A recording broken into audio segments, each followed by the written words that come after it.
सबको नमस्कार। आज हमारे पास एक तीसरा टाइप है अर्धांशों पर आधारित। अब अर्धांशों पर आधारित होता क्या है, जरा देखिए। जैसे A B C D E F G H I J K L M N O P Q R S T, ठीक है ना, U V W X Y और जेड। मान लीजिए ये हमारे पास अर्धांश है।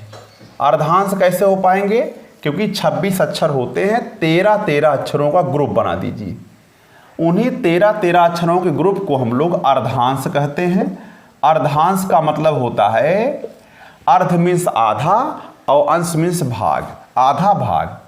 अच्छा, ये भी आपका पहला अर्धांश है, प्रथम अर्धांश है ये, ठीक है ना। अब ये द्वितीय अर्धांश है, द्वितीय अर्धांश, ठीक। इसको सेकेंड हाफ कहेंगे और इसको फर्स्ट हाफ कहेंगे, ठीक।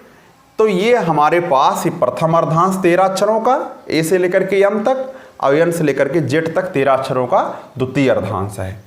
अब इन्हीं पर आधारित हमारे पास क्वेश्चन रहेंगे। जैसे पहला क्वेश्चन है, पहले क्वेश्चन में क्या कहा अंग्रेजी वर्णमाला के प्रथम अर्धांश के अक्षरों को विपरीत क्रम में लिख दिया गया। विपरीत मीन्स होता है उल्टा, यानी प्रथम अर्धांश के अक्षर कौन कौन है, जरा ध्यान दीजिएगा। ए से लेकर के एम तक, इसको उल्टा करिए। एम से शुरुआत होगा, एम एन इस तरीके से, एम एम एल इस प्रकार से शुरुआत होगा और कहां तक जाएगा, ए तक। F G H I J K L M, ठीक है ना। ये हमारे पास प्रथम अर्धांश के अक्षरों को हमने विपरीत क्रम में लिख दिया है, लेकिन द्वितीय अर्धांश के अक्षरों में कोई बदलाव करना नहीं है, यानी जो जैसे है वैसे ही रहेगा। यानी आपका N O P Q R S T U V W X Y और जेड। प्रथम अर्धांश के अक्षर, देखिए पहला क्वेश्चन है ये, प्रथम अर्धांश के अक्षरों को विपरीत क्रम में लिखा गया और द्वितीय अर्धांश के अक्षरों को वैसे ही लिख दिया गया, उसका जिक्र नहीं किया गया है। तो ये होता है दाएं से, दायां हाथ हमारा है ये, और ये होता है बाएं से। अच्छा, तो दाएं से और बाएं से, तो उसने कहा कि अब इस प्रकार से, यानी प्रथम अर्धांश के अक्षरों को विपरीत क्रम में लिखने के बाद आपके बाएं छोर से 7वें अक्षर 1 2 3 4 4 5 6 7, ये हो गया आपका 7वां अक्षर। 1 2 3 4 5 6 7, तो 7वां अक्षर, ठीक है ना। इधर से बाएं छोर से 7वां अक्षर। अब इस अक्षर के दाहिने चलना, ध्यान रखिएगा, किसी भी अक्षर के अब दाहिने बाएं चलना होगा तो उस अक्षर को नहीं गिनेंगे, ध्यान रखिएगा।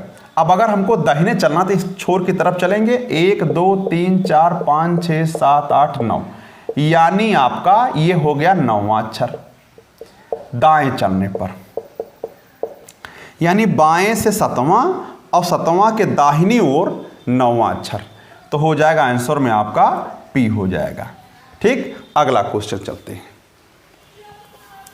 इसी प्रकार से एक दूसरा क्वेश्चन रहेगा जिसमें द्वितीय अर्धांश के अक्षरों को विपरीत क्रम में लिखा जाएगा, यानी प्रथम अर्धांश को वैसे A B C D E F G H I J K L M, इसको वैसे ही लिख दिया गया, इसमें कोई बदलाव नहीं किया गया है। लेकिन आगे जो अक्षर बचे हुए हैं, यानी आगे द्वितीय अर्धांश जो, उसका उल्टा करिए, जेड वाई एक्स यानी एन तक, N O P Q R S T U V W, ठीक है ना, डब्ल्यू एक्स वाई जेड, ठीक। तो द्वितीय अर्धांश के अक्षरों को उल्टा कर दिया गया है और प्रथम अर्धांश के अक्षरों को वैसे छोड़ दिया गया है। तो ये होगा आपका दाएं से और ये होगा आपका बाएं से।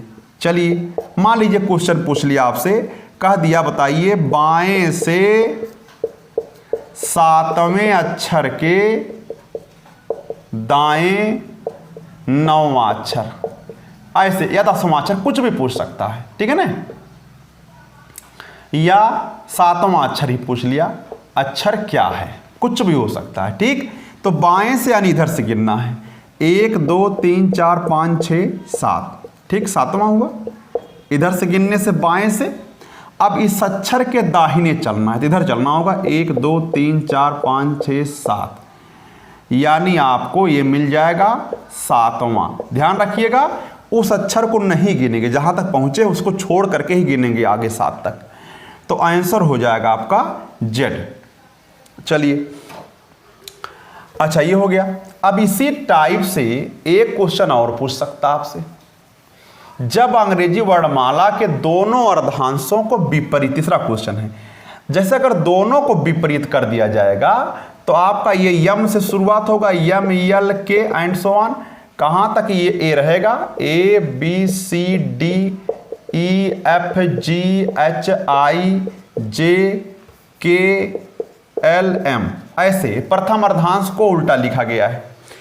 अब द्वितीय अर्धांश को भी उल्टा लिखिए, क्योंकि आपकी बार दोनों को उल्टा करना है। तो ये जेड वाई होगा और यहां पर हो जाएगा N O P Q R S T U V W X, ठीक है ना। तो ध्यान रखिएगा ये दाएं से है, दाएं से है, ठीक है ना, और ये है आपका बाएं से। मान लीजिए पहला क्वेश्चन आपसे पूछ लिया कि बाएं से 7वें और दाएं से 10वें अक्षर के बीच में कौन सा अक्षर, ऐसे पूछ लिया आपसे। अब ध्यान रखिए बाएं से 7वां 1 2 3 4 5 6 7, ये आपका 7वां हो गया, लेकिन कहां से, बाएं से। चलिए, दाहिने से 10वां 1 2 3 4 5 6 7 8 9 10, 10वां हो गया, लेकिन ध्यान रखिएगा ये 10वां कहां से है, दाएं से है। अब इनके बीच में कौन कौन से अक्षर हैं, 1 2 3 4 5 6 7 8 9। अब इन 9 अक्षरों में 4 इधर कर दीजिए, 4 इधर कर दीजिए, तो एक अक्षर बीच में आपको मिल जाएगा, उसका नाम है बी। वही दाएं से बाएं से 7वां और दाहिने से 10वां के बीच वाला अक्षर है। इस प्रकार से आप काम कर सकते हैं। एक क्वेश्चन और बचता है, अगर विपरीत क्रम में लिखा जाए, लेकिन आपकी बार कुछ शर्तें होंगी। क्वेश्चन क्या होगा, शर्तें क्या होंगी, जरा ध्यान दीजिएगा। कहा कि दो अक्षरों को विपरीत क्रम में, ऐसे। अब दो अक्षरों को विपरीत क्रम में कैसे, जैसे ए बी है तो बी ए कर दीजिए, ये डी सी कर दीजिए, F E H G J I L K N M P O, ठीक है ना, R Q T S V U X W Z Y. अब इसमें देखिए दाएं से है, ठीक है ना, और ये है आपका बाएं से। अब दो अक्षरों को विपरीत क्रम में लिख दिया है। अब बताइए, क्वेश्चन पूछ ले बाएं से 10वें और दाएं से 9वें के बीच में कौन सा अक्षर है, ऐसे पूछ लिया। तो 1 2 3 4 5 6 7 8 9 10, ध्यान दीजिए, कहा बाएं से 10वां, तो ये इधर से गिनने पर बाएं 10वां हुआ, ठीक है ना। अच्छा, दाहिने से 1 2 3 4 5 6 7 8 9, ये आपका 9वां हो गया, 9वां। लेकिन ध्यान रखिएगा ये कहां से है, आपकी बार दाहिने से, 1 2 3 4 5 6 7 8 9, ठीक। अब इनके बीच में, और इधर से 1 2 3 4 5 6 7 8 9 10, यहां तक। अब इनके बीच में हमारे पास कितने अक्षर बच रहे हैं, ध्यान दीजिए 7 अक्षर, 3 और 4 7। अब इन 7 अक्षरों में कौन बीच में, 3 इधर कर दीजिए, 3 इधर कर दीजिए, तो बीच में पड़ेगा आपका एम। यानी एम जो है आपके, अगर दो अक्षरों को विपरीत क्रम में लिखा जाए तब बाएं से 10वां और दाहिने से 9वां के बीच में एम पड़ेगा। ऐसे आप काम कर सकते हैं। अगला हम कल चलते हैं।